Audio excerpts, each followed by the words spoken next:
Thanks again, guys, for joining us. Today, we're joined by Cam Guthrie. Cam's been the mayor of the city of Guelph since 2010. He was reelected in 2014. And sorry, he was reelected. You were reelected in 2018. So prior to that, you were a counselor. And then before that, if we go far enough back, you were a licensed insurance broker and an entrepreneur for 16 years. And you used to play drums, and I hope you still do. So, Cam, thank you for joining us today on our Tuesday talk. I know you're a busy guy taking care of Guelph, but glad to have you on. Yeah, hey, thank you so much. That's great. Yes, I'm still playing the drums every now and then. So it's Right on. yeah, it's good to. Sometimes you have to vent, so you have to play the drums really loud, right? Just smash those That's drums. right. Yeah. Yeah. Um, Harris? Yeah, I mean, I could, and I was about to say, I can imagine when you're saying you got to vent the last few years, especially being a mayor with COVID and everything, have to be kind of a difficult one. And just to kick things off, then, I guess, what in your, I guess, day-to-day work changed the most before and after COVID? Like, what's kind of changed, or how has your job description changed, and what are you looking at now that you weren't looking at before? Yeah, that's a great question. I would think that, oh boy, a few things come to mind, I guess. The first one would be you always want to be in charge of trying to keep a community safe, but Yeah. often that safety issue is defined as like crime in the municipality that you're in or in the city that you're in. You never think about safe under the context of a pandemic of a virus, and so you're definitely having to really shift your brain into that sort of newly defined role of keeping a community safe. And you sometimes think, from a mayor position, that you can explain things when it comes, and you can be knowledgeable when it comes to infrastructure or property taxes or building new city initiatives and things like that. But when it comes to a pandemic around a virus, you have to pretty quickly admit you're not an expert in this. And relying on your medical officer of health, relying on the hospital and the doctors and the scientists, is you just have to go there immediately. You can't know it all at all. You can't even pretend that you know it all. And so I think the last 2 years has been really it's been a real difficult time for a lot of people, and Guelph's gotten through it very, very well, because I think our community really kind of gathered around that. We're going to listen to our medical officer of health, our public health guidelines. We're going to do what needs to be done. We're going to look after each other, and although difficult, that's why we're one of the most vaccinated cities in North America. Yeah. And we're just doing a really good job of taking care of each other. And the mayor's role is kind of the spokesperson. And as instead of being I almost said the spokesperson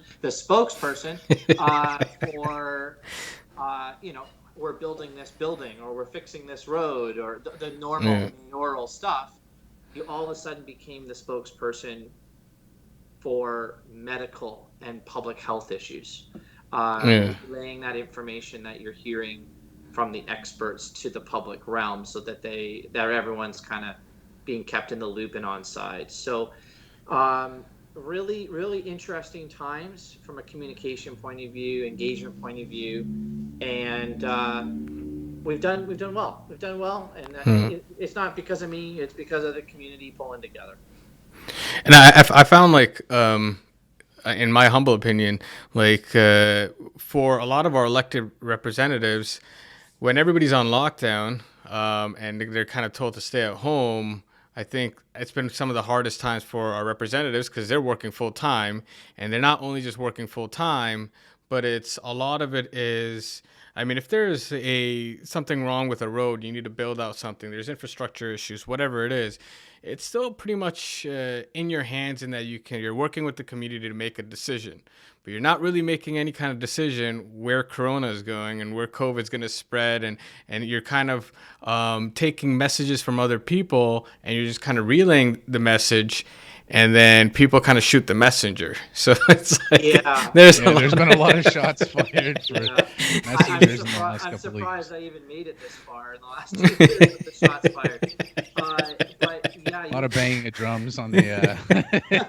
you explained that well. Back to that whole spokesperson role. So I think part of the last 2 years has also been an opportunity to engage with people almost from an educational level. And I don't mean that like I'm smarter than somebody else. What I mean is, people would say, why are you closing my business down?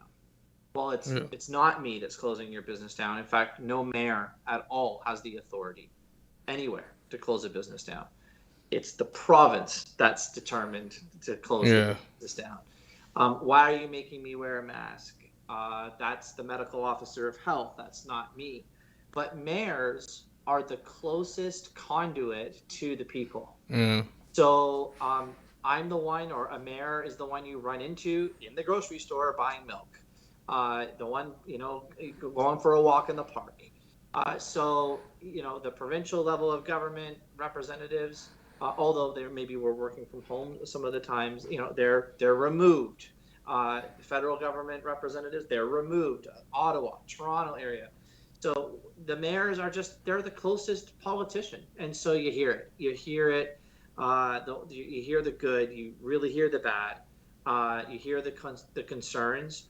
And you have to sort of walk people through, well, this is my jurisdiction, and this is the provincial jurisdiction, and this is the federal jurisdiction. And there's that sort of education moment that have had to have those conversations a lot over the last couple of years, so people understand where the decisions are coming from.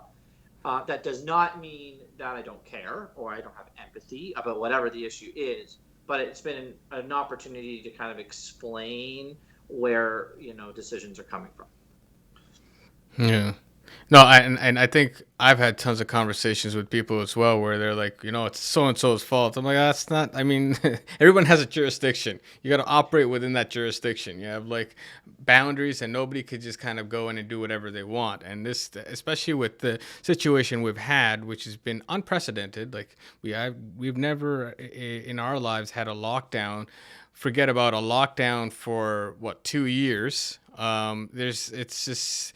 It's difficult, and it's not necessarily one person's decision. If it was that easy, actually, it would be a little bit more scary because that's more of a dictatorship. But but like it's good that we have committees and we have different people kind of specializing in certain things that can then make those decisions because they're in a better position to see what's going on.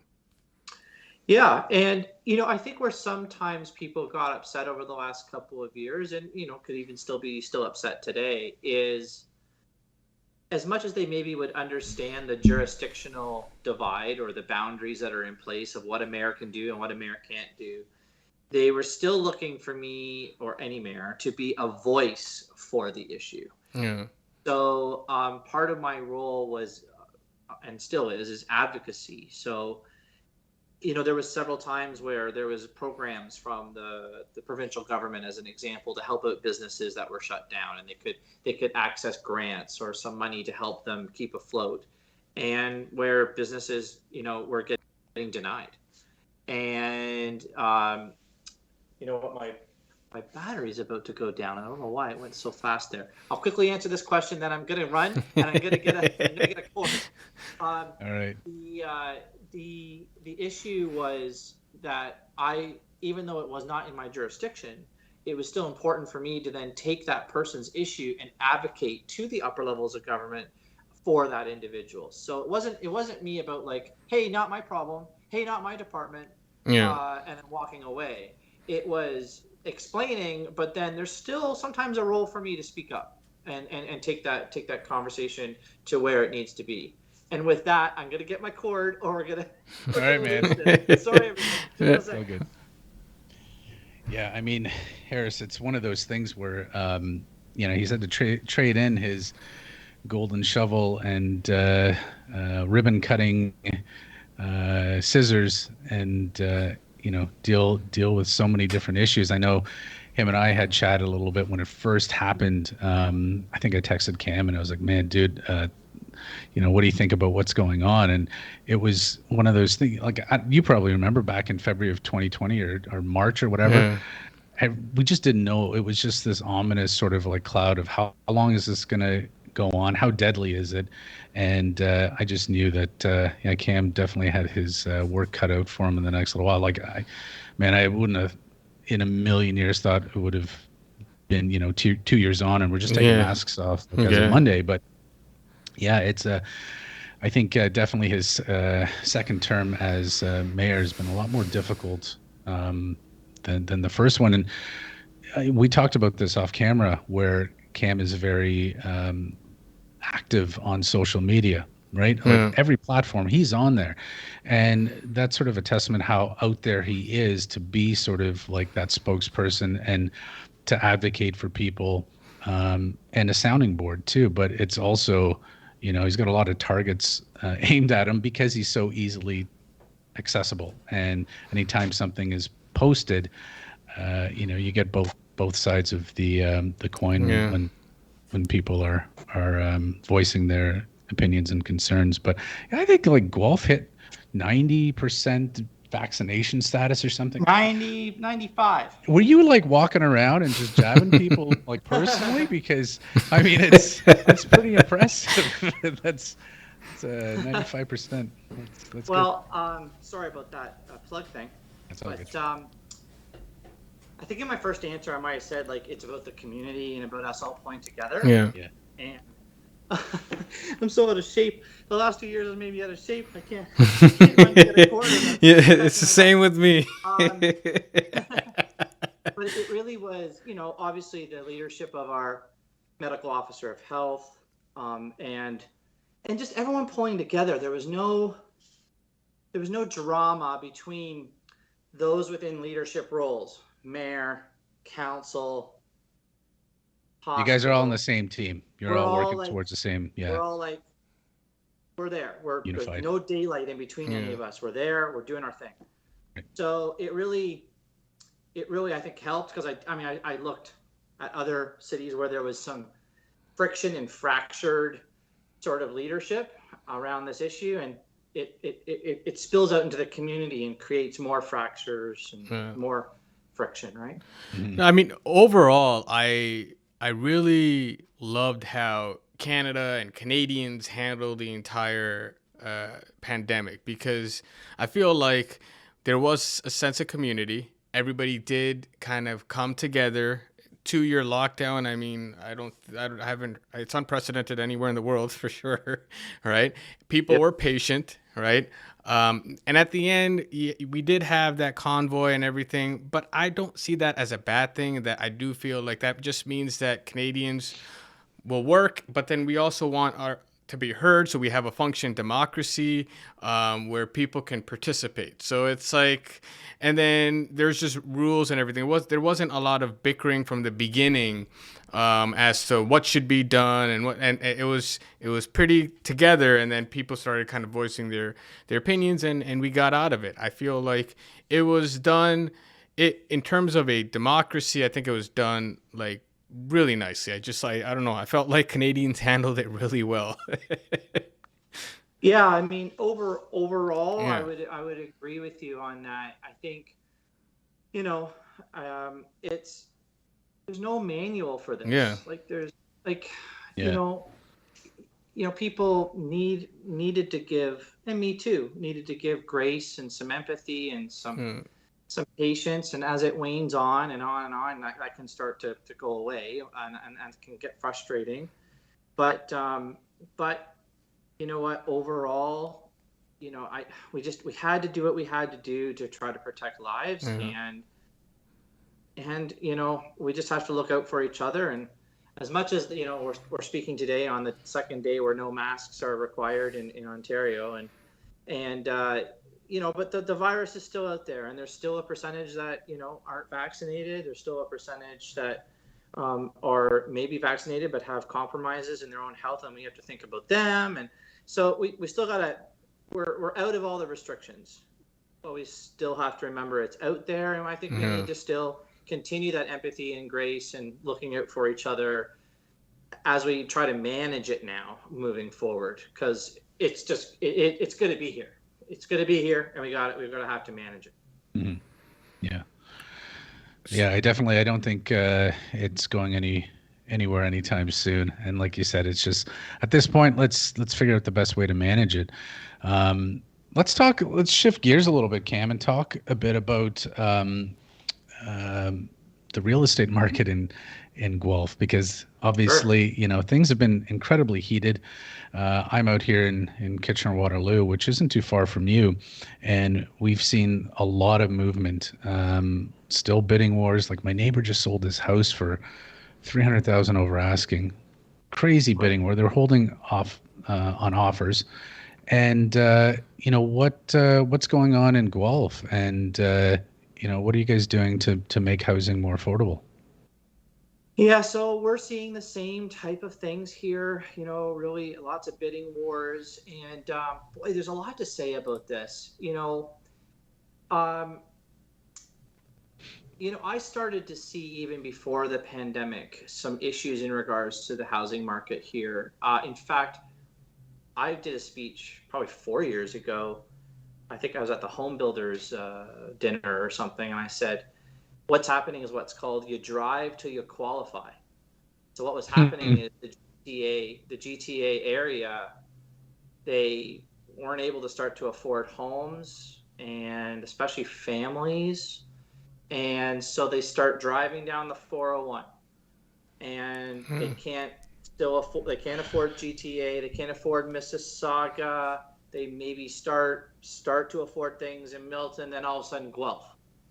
And all of a sudden that $1 million or million and some odd dollar home in Toronto, you can get the same thing here for $600,000 at the time. Right. And then we started to see that migration out of the GTA area into Guelph. And what was interesting was we started to see it too, because all day two-way go from a transportation perspective is coming to Guelph. So the all day two-way go train system, we already have 4 trains a day already, but it's going to be coming all day back and forth from Toronto to Guelph to Kitchener-Waterloo. And so I think a lot of people were thinking, like, you know what, I can live in Guelph and I could work in Toronto because all day two-way go is coming this way. And so people were starting to come this way anyways before the real start of the hit of COVID. And Guelph is that city that lots of people want to be at. I mean, I'm not just saying that because I'm the mayor. Everyone thinks I have to say that. It is a great city. It's a medium-sized city that has the big city amenities, entertainment, the parks, the trails, secondary schools, university and college, and just a great work-life balance here. And so people want to be here. I would say that to answer your last part of the question, though, about like what are we doing in regards to trying to help with the housing prices. Well, I think a lot of it, not all of it, is supply. We have to start getting more supply into the market.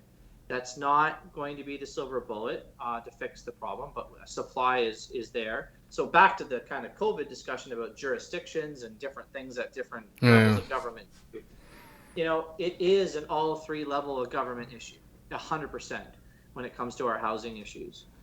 What can we do as municipalities? I think we need to start looking into ways that we can make sure that processes are faster. Absolutely. I think we need to figure out how to better communicate to the public in our cities about the need for infill projects and intensification types of projects, or projects that are going to be a little bit higher in stories and not all single detached homes everywhere. And we need to communicate that better to the people so they understand when when that 4-story building gets started to be built, that's because we have to put people somewhere. We have to be able to have that type of development in our community. It's everyone, and you know what? It's not just 3 levels of government. If I could just add one more thing, it's the private sector too. It's the development community too. It's even the nonprofit sector. Like we all have to sort of work together to try to figure out how to get housing done faster, and to help with supply, and hopefully that will start to help. But there are financial levers at either the feds, maybe the province, that can also try to help, that we have no control over from a municipality as well. But we're just, lastly, I'll just say this: we're about 150-ish thousand people right now in Guelph, and by law, the province is going to make us 205,000 people by Damn. 2021. I remember when I went to Guelph, Cam. That's when you and I first met, and there was like 50,000 people in that town at the time. That's like crazy. More than that, maybe, I don't know, maybe 90. Yeah, I just know like the place to be was the Great Canadian Bagel. That was it. Yes. But things have definitely changed, like coming through that town, and and I know there's obviously different levels of government that all have to work together. Sorry, it looks like my camera shut off. 1 second here. And we're back. Yeah, you're absolutely right. I don't think it's not fair for one level of government to point fingers at another one. It's better to just admit we all have a role to play. We got to figure it out.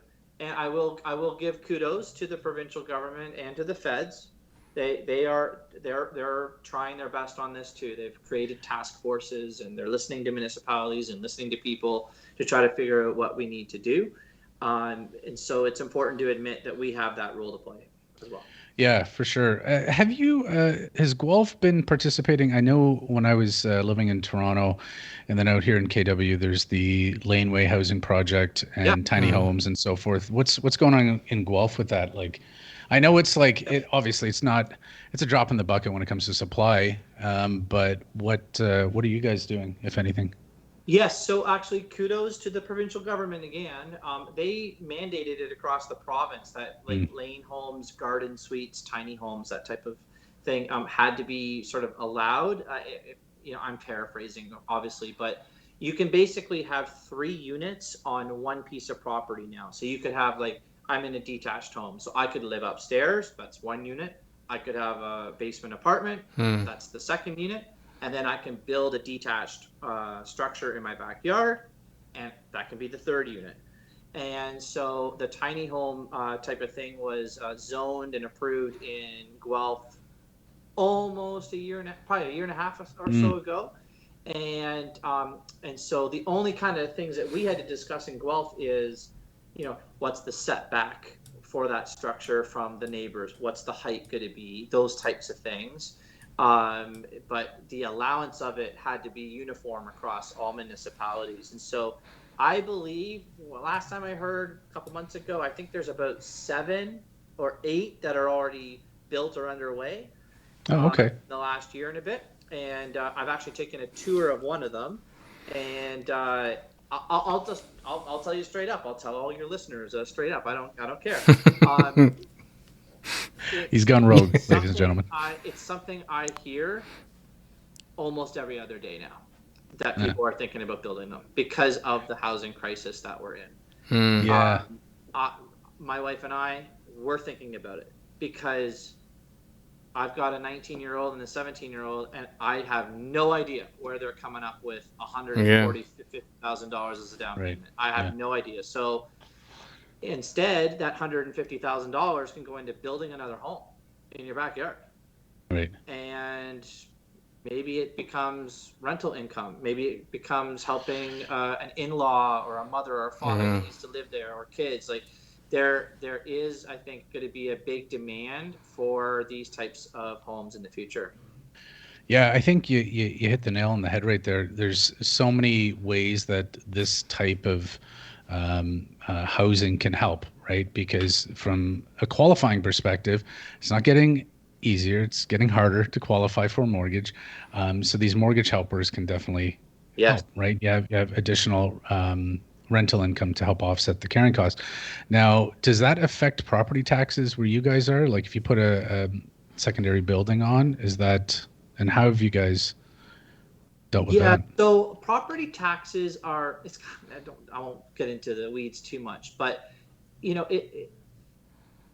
there's always the budget of the city. So whatever it costs to run the city is the budget.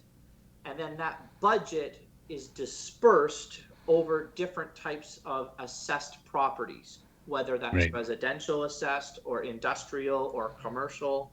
And so the assessment of properties is determined by the municipal Impact. property Mm. assessment company. Yeah. So those have been frozen the last couple of years, but they're getting unfrozen this year. So there's some concern everywhere about like, oh, my house is going to be reassessed at $250,000 or $300,000 more than what it was last time. And then there's that additional fear that, well, does that mean that my taxes are going to go up the same because my assessed value has gone up the same? And it's about the property. And to answer the correct question, no, it won't. It doesn't mean your property taxes are going up the same if your assessed value goes up the same, because it's still the dispersed budget across the city. Mm. But if you do have a tiny home on your property, that obviously will increase the assessed value, which will then be determined, at the next go around for assessments and for the property taxes. But it's the same if you add a second floor to your home or redo your basement or whatever. I mean, it's all about the assessed value that comes from the province. Right. That makes sense. Yeah, and I think that's fair too. I didn't know it was being unfrozen this year, so that's interesting. Yeah, We'll it's see being what happens. unfrozen this year. Yeah, so Yeah. there's been a lot of angst a little bit about that. Again, a property tax owner shouldn't be too concerned about that, because it's a different way of calculating things. There's no direct correlation between an increased assessed value and the equal amount that your taxes will go up. That does not exist. Okay. Wow, I Great. did not know that, and I should have. Hey, Now you know. you know what? When I became the mayor, I didn't know it either. You learn something new every day when you're the mayor. So, yeah, that's one of it. Yeah. Yeah. You still got your golden shovel there, Cam? Yeah, got it ready. It's all polished up every time, and then I go and put that shovel in the dirt, ready to do a sod turning. I'm always ready to help new businesses come here or expand. I love that. We're doing good.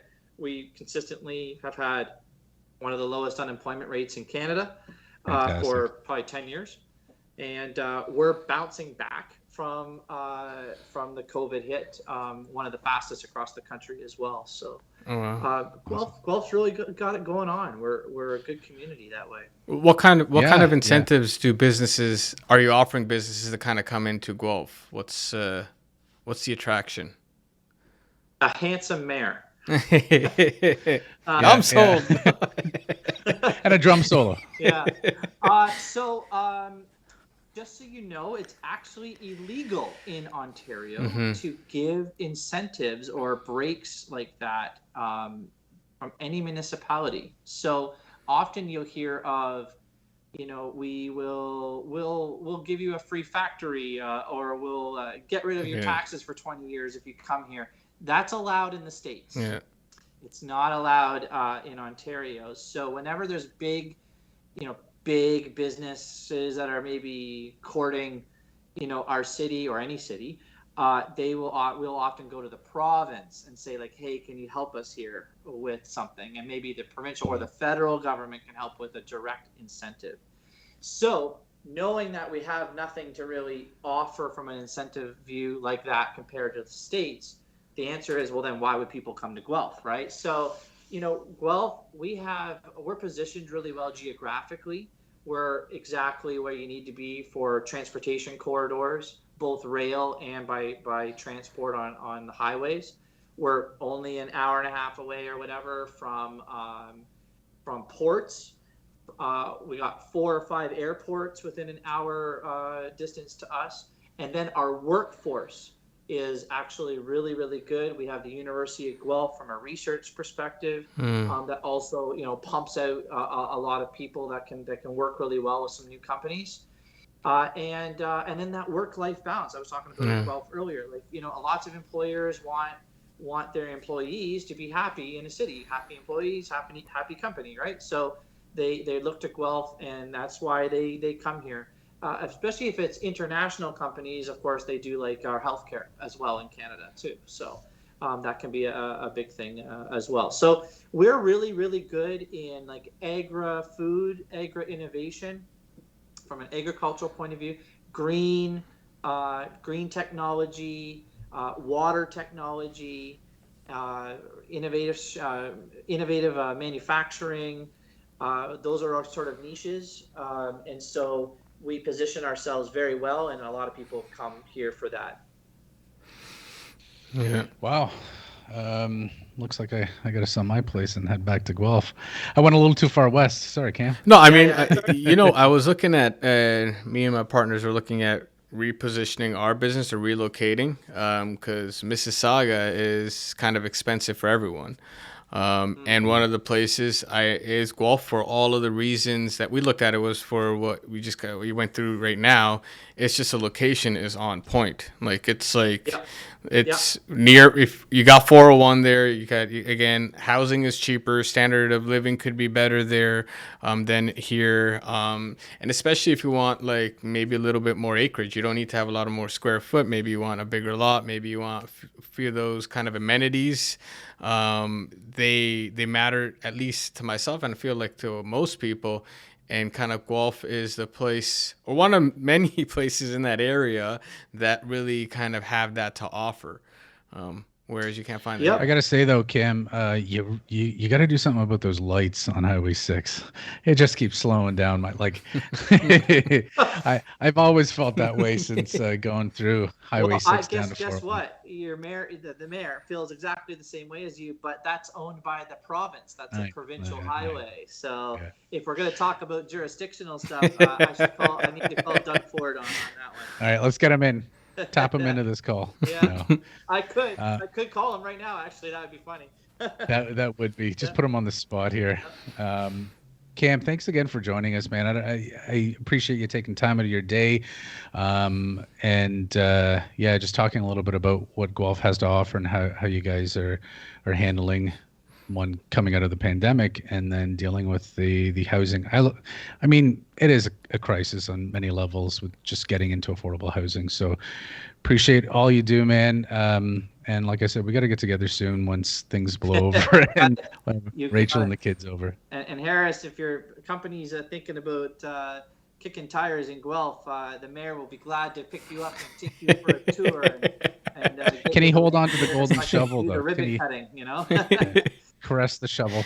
That's right. We'll use the shovel first, the scissors later to cut the ribbon. All right? That's crazy. Thanks again. Awesome. Thank you again, Cam. Take care. Appreciate it.